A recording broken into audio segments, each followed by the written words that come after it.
ಶ್ರೀ ಶನಿ ಮಹಾತ್ಮೆ. ರಾಜ ಸತ್ಯವ್ರತನ ಕತೆ. ಹಿಂದೆ ನಮ್ಮ ಈ ಭರತಖಂಡದಲ್ಲಿ ಕಾಳಿಂಗಾಪುರವೆಂಬ ಪಟ್ಟಣವನ್ನು ಸತ್ಯವ್ರತವೆಂಬ ರಾಜನು ಆಳುತ್ತಿದ್ದನು. ಈತ ಗೋವಿಂದವರ್ಮನ ಮಗ. ಇವನಿಗೆ ಚಂದ್ರಹಾಸಿ ಎಂಬ ಹೆಂಡತಿ ಇದ್ದಳು. ಇವಳು ಪತಿಪರಾಯಣೆಯೂ ಆಗಿ ಭಗವದ್ಭಕ್ತಳು ಆಗಿದ್ದಳು. ಸತ್ಯವ್ರತನ ಕೀರ್ತಿ ಭೂಲೋಕದಲ್ಲಿ ಅಲ್ಲದೆ ಇಂದ್ರಲೋಕದವರೆಗೂ ವ್ಯಾಪಿಸಿತು.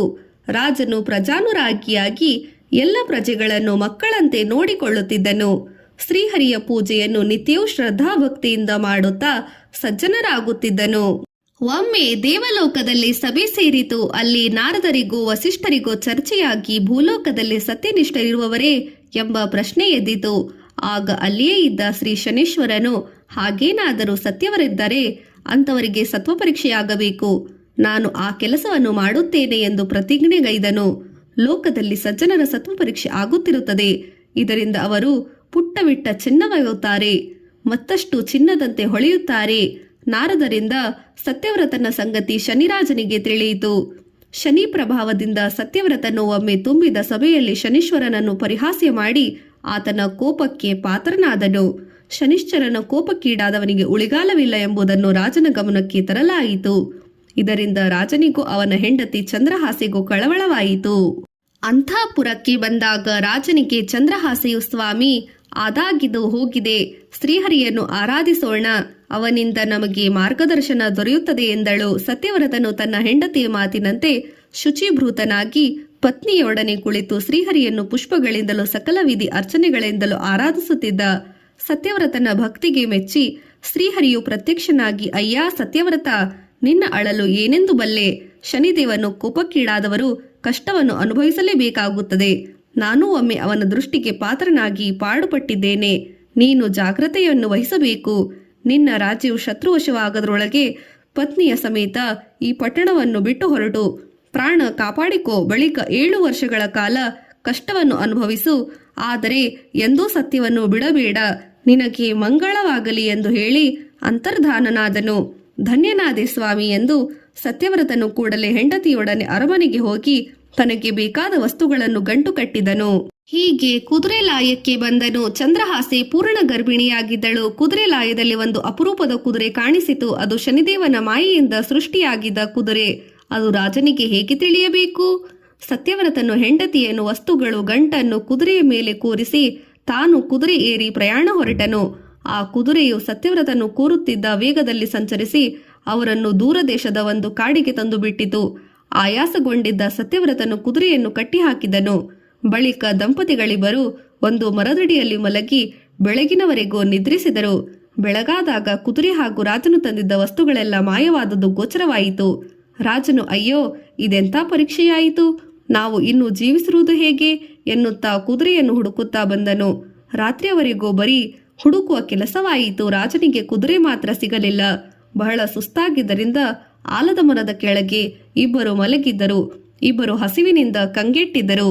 ಅರ್ಧರಾತ್ರಿಯಾದಾಗ ಚಂದ್ರಹಾಸೆಗೆ ನೀರು ನೀರು ಎಂದು ಕೂಗತೊಡಗಿದಳು. ಹೆಂಡತಿ ಬಾಯಾರಿದರಿಂದ ಸತ್ಯವ್ರತನು ನೀರು ತರಲು ಆ ಘನಘೋರ ಕತ್ತಲೆಯಲ್ಲಿ ಒಂದು ಕಾವಲೆಯ ಬಳಿ ಹೋದನು. ಅಲ್ಲಿ ಬೆಳಕಿರಲಿಲ್ಲ. ಆದರೆ ಅವನ ಬಳಿ ಇದ್ದ ರತ್ನಖಚಿತವಾದ ಉಂಗುರದ ಬೆಳಕು ನೆರವಾಯಿತು. ಕೂಡಲೇ ರಾಜನು ಉಂಗುರವನ್ನು ಬಿಚ್ಚಿ ಕಾವಲೆಯ ದಟ್ಟದಲ್ಲಿ ಅದರಿಂದ ಹೊರಟು ಬೆಳಕಿನಲ್ಲಿ ಕಾವಲಿಗಿಳಿದನು. ನೀರು ಬೊಗಸೆಯಲ್ಲಿ ಹಿಡಿದು ಮೇಲೆ ತರುವಷ್ಟರಲ್ಲಿ ಅಲ್ಲಿಂದ ಉಂಗುರವು ಮಾಯವಾಯಿತು. ರಾಜನಿಗೆ ದಾರಿ ಕಾಣದಾಯಿತು. ಹೆಂಡತಿ ಎಲ್ಲಿರುವಳೆಂದು ಹುಡುಕತೊಡಗಿದನು.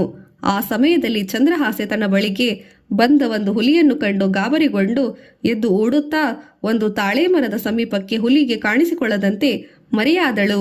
ಶನಿ ಮಾಯೆಯಿಂದ ಪ್ರಾಪ್ತವಾಗಿದ್ದ ಶನಿ ಅಲ್ಲಿಂದ ಹೊರಟು ಹೋಯಿತು. ಪತಿ ಪತ್ನಿಯರು ಅಗಲಿದರು. ಶನೀಶ್ವರನು ಒಬ್ಬ ಬ್ರಾಹ್ಮಣನಂತೆ ವೇಷ ಧರಿಸಿ ಚಂದ್ರಹಾಸೆಯಲ್ಲಿಗೆ ಬಂದು, ಅಮ್ಮ, ನನಗೆ ಹಣದ ಅಡಚಣೆಯಾಗಿದೆ, ನಿನ್ನ ಮೂಗುತಿಯನ್ನು ಕೊಟ್ಟರೆ ತುಂಬ ಉಪಕಾರವಾಗುತ್ತದೆ ಎಂದು ಬೇಡಿದನು. ದುಃಖಪೀಡಿತಳಾಗಿ ಚಂದ್ರಹಾಸೆ ಪತಿಯನ್ನು ನೆನೆದು ಬ್ರಾಹ್ಮಣನಿಗೆ ರತ್ನ ಮೂಗುತಿಯನ್ನು ತೆಗೆದುಕೊಟ್ಟಳು. ಇತ್ತ ಪತಿಯನ್ನು ಕಾಣದೆ ಭಯಗ್ರಸ್ತಳಾದ ಚಂದ್ರಹಾಸೆ ಅಲ್ಲಿಯೇ ಒಂದು ಗಂಡು ಮಗುವನ್ನು ಹಡೆದಳು. ಮಗುವನ್ನು ಸಾಕಲು ಚಂದ್ರಹಾಸೆ ಧನಪಾಲ ಶೆಟ್ಟಿ ಎಂಬುವನಲ್ಲಿ ಮನೆಯಲ್ಲಿ ಕೆಲಸಕ್ಕೆ ಸೇರಿದಳು. ಕೆಲವು ದಿನಗಳಲ್ಲಿ ಸತ್ಯವ್ರತನು ಅಲ್ಲಿಗೆ ಬಂದು ಸೇರಿದನು. ಶನಿದೇವನು ಅಷ್ಟಕ್ಕೆ ಬಿಡಲಿಲ್ಲ. ರತ್ನದ ಗಿಲಕಿಯಲ್ಲಿ ಕದ್ದಳೆಂಬ ಅಪವಾದಕ್ಕೆ ಚಂದ್ರಹಾಸೆಯ ಮೇಲೆ ಬರುವಂತೆ ಮಾಡಿದನು. ಚಿತ್ರವೊಂದರಲ್ಲಿ ನವಿಲಿನಲ್ಲಿ ಶಿಲವು ಶನಿಯಾಗಿ ಗಿಲಕಿ ಆವೇಶವಾದನು. ಶೆಟ್ಟಿಯ ಸೇವಕರು ಚಂದ್ರಹಾಸಿ ಮತ್ತು ಸತ್ಯವ್ರತರು ಅಪರಾಧಿಗಳೆಂದು ರಾಜನ ಬಳಿ ಗೆಳೆದು ತಂದರು. ಆ ಊರಿನ ರಾಜ ಶೂರಸೇನನು ಚಂದ್ರಹಾಸಿ ಅಣ್ಣನೇ ಆಗಿದ್ದನು.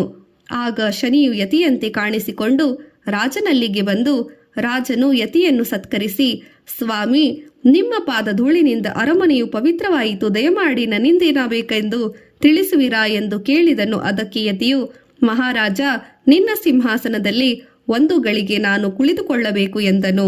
ಶೂರಸೇನನ ಯತಿಯನ್ನು ಸಿಂಹಾಸನದಲ್ಲಿ ಕೂರಿಸಿದನು. ಆ ಸಮಯದಲ್ಲಿ ಚಂದ್ರಹಾಸೆ ಮತ್ತು ಸತ್ಯವ್ರತನನ್ನು ಸಭೆಗೆಳೆದು ಕರೆತರಲಾಯಿತು. ನ್ಯಾಯ ತೀರ್ಮಾನ ಮಾಡುವ ನೆಪದಲ್ಲಿ ಶನಿರಾಜನು ಯತಿಯಾಗಿ ಸಿಂಹಾಸನದಲ್ಲಿ ಕುಳಿತು ರಾಜದಂಪತಿಗಳಿಗೆ ನಾಲೆಗೆ ಕಣ್ಣುಗಳು ಕೀಳಿಸಿ ರಾಜ್ಯದ ಗಡಿಯಾಚೆ ಬಿಡಲು ಆಜ್ಞಾಪಿಸಿದನು.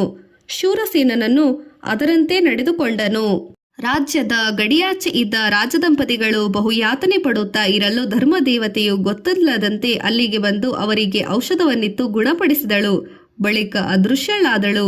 ರಾಜ್ಯದಂಪತಿಗಳು ಅರಣ್ಯದಲ್ಲಿ ಸಂಚರಿಸುತ್ತಾ ಇರಬೇಕಾದರೆ ಅವರಿಗೆ ಬ್ರಹ್ಮರಾಕ್ಷಸನೊಬ್ಬನ ಎದುರಾದನು.